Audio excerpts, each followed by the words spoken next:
warahmatullahi wabarakatuh. Waalaikumsalam warahmatullahi wabarakatuh. Gimana Ibu? Masih semangat? Semangat. Semangat sekali ya?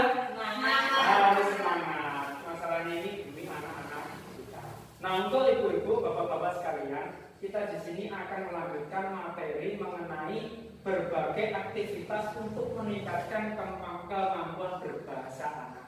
Nah, untuk ibu-ibu, bapak-bapak, ini sangat penting bagi anak-anak kita untuk bisa berkomunikasi dengan baik. Makanya perlu aktivitas-aktivitas ataupun kegiatan yang bisa mendukung anak untuk bisa berbahasa dengan baik.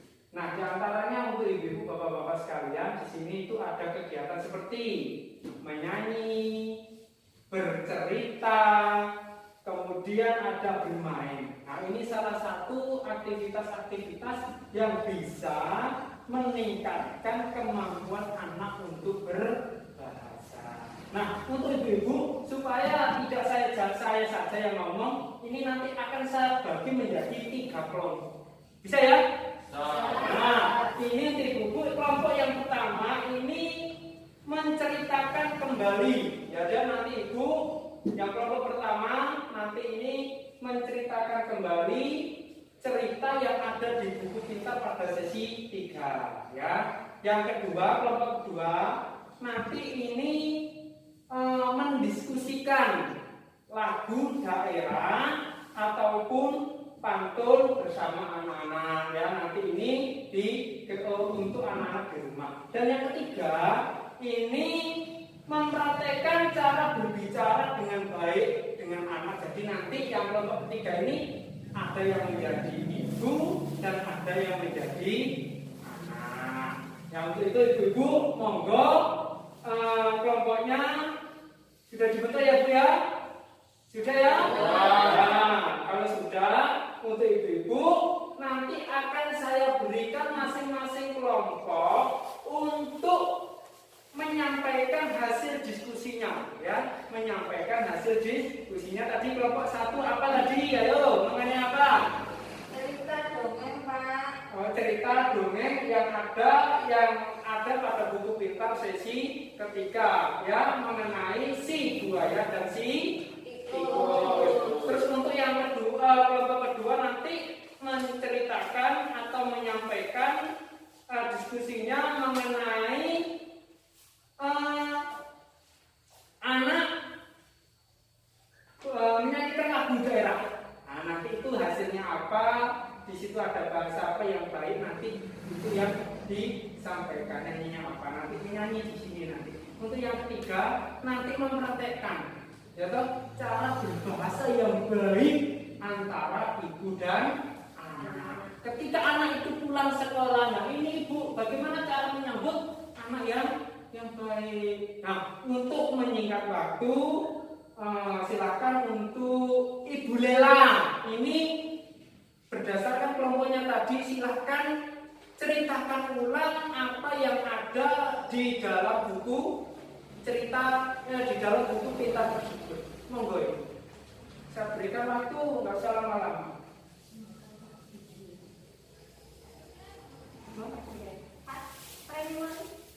Ya.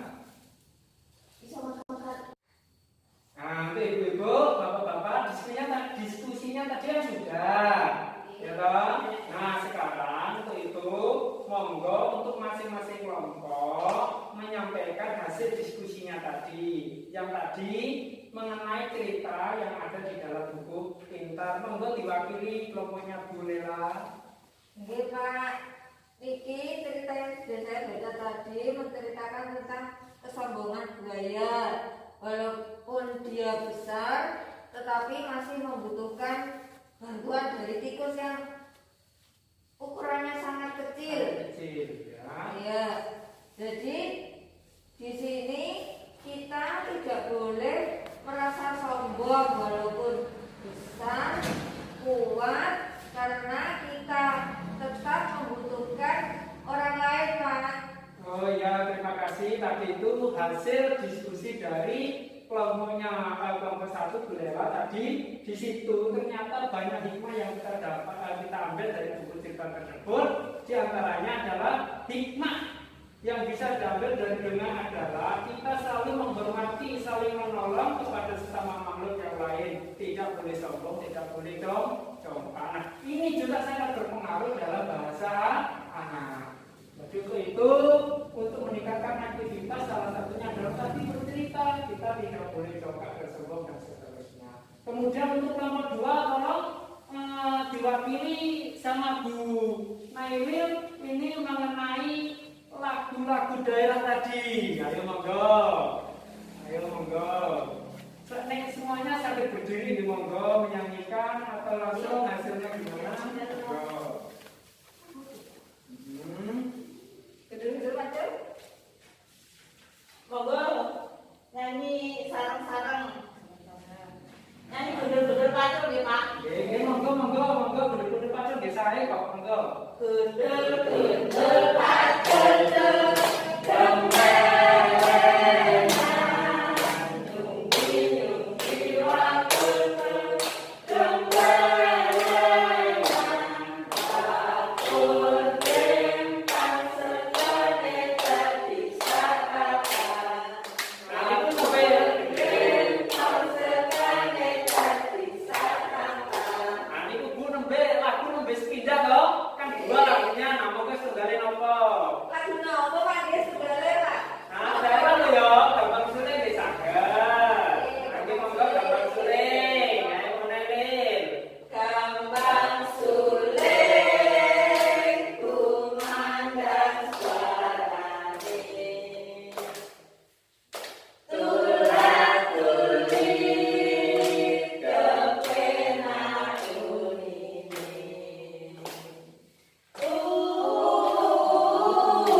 dari lagu Dewa niku Bu, nggih, niku gerakan tangan, kemudian mimik, itu juga salah satu aktivitas untuk meningkatkan bahasa anak dengan gerakan-gerakan, dengan lagu-lagu yang lembut tadi, itu juga berpengaruh terhadap apa? Apa Bu? Perkembangan berbahasa anak. Nah, itu tadi kelompok 2. Nah, sekarang untuk Ibu Bapak, untuk kelompok 3. Nah, ini harus ada sebagai peran. Satu peran sebagai ibu, yang satu berperan sebagai anak. Monggo mungkin Ibu Neni bisa menjadi ibu, kemudian Bu Rurut sebagai anak. Coba keluar dari sini, anggap saja ini ruangan, keluar rumah, sini dalam rumah. Selesai pulang sekolah, silahkan. Nah, buat bahasa yang bagus, anak itu senang ketika pulang sekolah. Oke, monggo. Assalamualaikum. Pinter. Gimana tadi sekolahnya? Alhamdulillah semuanya. Tadi itu ada pelajaran matematika Bu. Sulit saya Bu. Ini bisa tidak? Bisa dapat nilainya 70. Bagus. Nanti belajar lagi yang giat ya. Semangat belajar. Semangat nanti kalau berangkat sekolah ya. Ya, sudah, terima kasih untuk Ibu Neni dan Ibu Rurun. Nah, tadi itu menyampaikan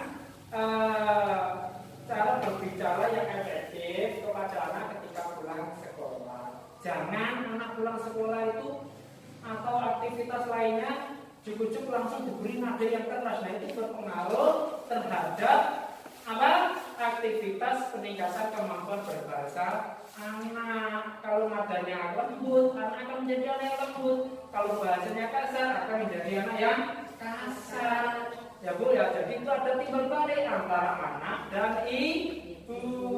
Nah, untuk Bapak Ibu sekalian, mengenai materi yang kali ini, berbagai aktivitas untuk meningkatkan kemampuan berbahasa anak ini perlu dikembangkan, ya, perlu dikembangkan, perlu disampaikan kepada anak-anak kita supaya anak kita ini mempunyai kemampuan kemampuan berbahasa dengan baik dan meningkat untuk kemampuannya sehingga apa? Bisa berkomunikasi dengan baik kepada orang lain. Nah, untuk itu Ibu, saya ucapkan banyak terima kasih untuk masih mau dan sempat mengikuti kegiatan ini. Nah, ini tujuannya untuk apa? Untuk anak-anak kita semua. Dan untuk itu Ibu, ya, dari kegiatan tadi saya akan membacakan kesimpulannya Ibu ya. Tadi kegiatan bercerita, bernyanyi dan bermain bersama anak sangat mungkin dan mudah untuk dilakukan di rumah. Kegiatan tersebut sangat bermanfaat untuk meningkatkan kemampuan kosakata, perbendaharaan kata baru bagi anak. Yang berikutnya, ketika orang tua mau mencoba berbicara dengan efektif, seperti yang dicontohkan tadi, hal ini akan membuat anak merasa dihargai, akan menjadi lebih terbuka kepada orang tua, dan mau menceritakan pengalaman dan permasalahannya. Untuk itu ibu-ibu sekalian, tolong anak-anak tetap dibimbing, dididik, diberikan motivasi, diberikan kegiatan-kegiatan yang positif untuk meningkatkan aktivitas anak dalam berbahasa. Jadi kemampuan aktivitas anak ini bisa baik. Ya, mungkin itu yang dapat saya sampaikan untuk materi ini. Lain kali kita lanjutkan untuk materi-materi berikutnya. Cukup sekian. Wassalamualaikum warahmatullahi wabarakatuh. Waalaikumsalam.